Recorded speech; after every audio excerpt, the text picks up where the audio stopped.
आता नाशिकची बातमी पाहूया। नाशिक जिल्ह्यातील 5172 शेतकऱ्यांचा बोगस पीक विमा निघालेला आहे। नाशिक कृषी विभागाच्या पडताळणीतनं ही धक्कादायक बाब समोर आली आहे।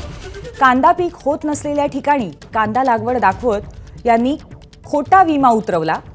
यंदाच्या खरीपात 3,96,00,000चा बोगस पीक विमा या निमित्ताने काढण्यात आलाय असं समोर आलंय। एनए प्लॉटवर सुद्धा कांदा लागवड दाखवण्यात आली आहे। नाशिक जिल्ह्यामध्ये येवला, निफाड, देवळा, बागलाण, कळवण, मालेगाव आणि नांदगाव या सगळ्याच तालुक्यामध्ये अशा पद्धतीचा खोटा बोगस पीक विमा उतरवण्यात आलाय।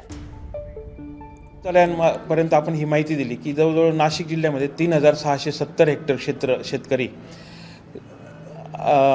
3,670 हेक्टर क्षेत्रावरचा कांदा पीक विम्याचा जो काही पैसा भरलेला आहे तर त्याची पीक विमा रक्कम ही शासनाचाच पीक हप्ता जो आहे 10,593 एवढा हप्ता आपण शासन भरत असतं।